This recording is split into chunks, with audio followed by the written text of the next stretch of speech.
VDM will carry all his Ratel members, be making noise all over Africa, all over Nigeria.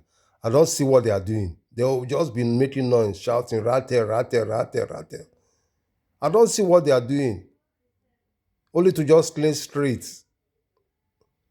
Instead, they have to come out to protest, make a very big protest. I don't want to tell them anything. No. If I start to tell them something now, what to do, they will start coming after me saying that I'm a terrorist, that I'm trying to encourage them to go and do something against the government. That's what I don't want to tell them. Because if I start telling them what to do now, they will take over that government immediately. But I don't want to interfere. I don't want to talk anything about rattles. I don't want to talk anything about protests in Nigeria. But if I talk something about protests, because I will give them courage.